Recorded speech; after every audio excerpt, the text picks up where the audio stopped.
Section 124.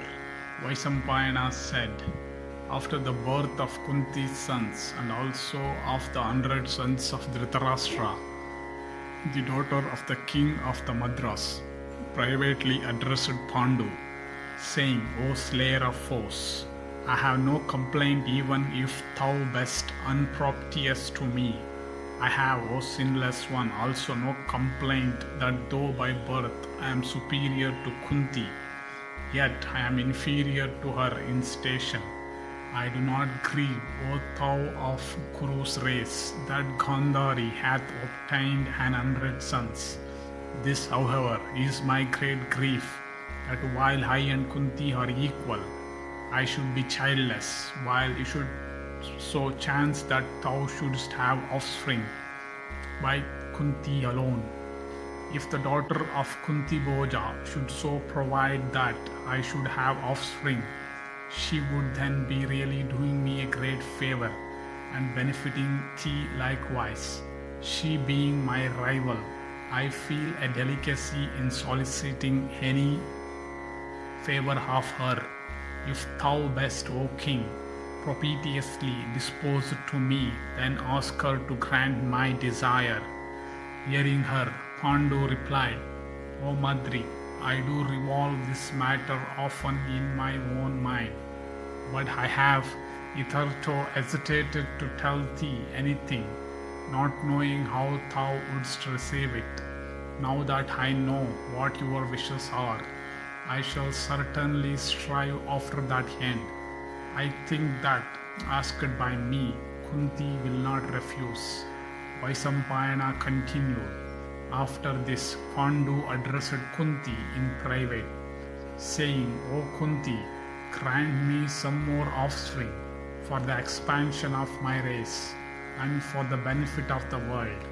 O blessed one, provide thou that I myself,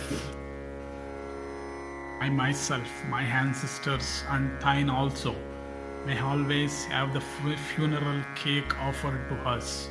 O do what is beneficial to me, and grant me and the world what indeed is the best of benefits. O do what indeed may be difficult for thee, moved by the desire of achieving undying fame. Behold Indra, even though he hath obtained the sovereignty of the celestials, doth yet for fame alone perform sacrifices. O handsome one, Brahmanas, well acquainted with the Vedas, and having achieved high ascetic merit, do yet for fame alone approach their spiritual masters with reverence.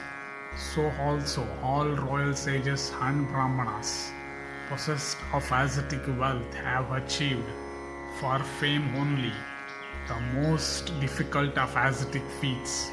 Therefore, O blameless one, rescue this Madri as by a raft, by granting her the means of obtaining offspring, and achieve thou imperishable fame by making her a mother of children.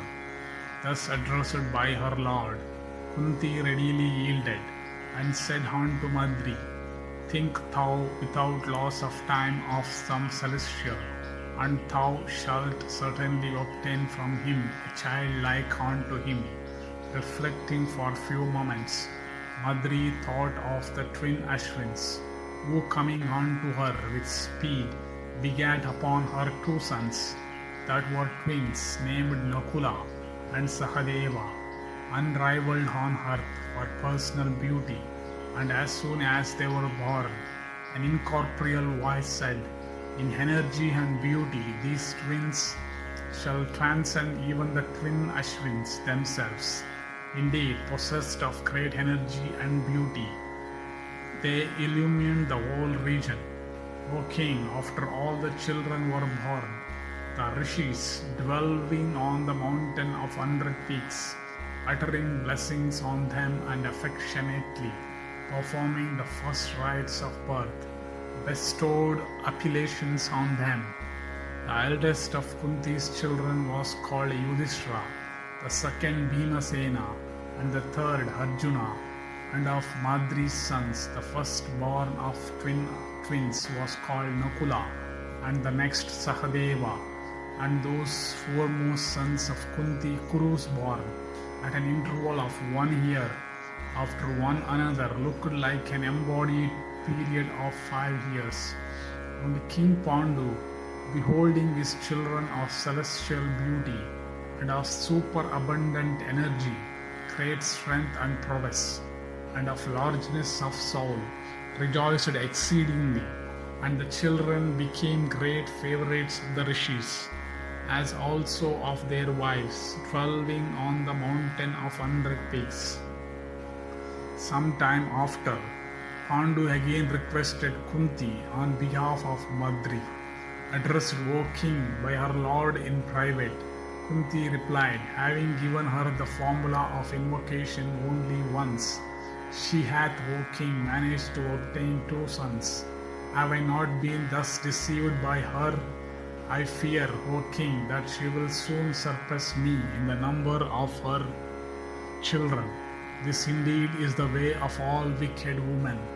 Fool that I was, I did not know that by invoking the twin gods, I could obtain at one birth twin children. I beseech thee, O king, do not command me any further. Let this be the boon granted by thee to me."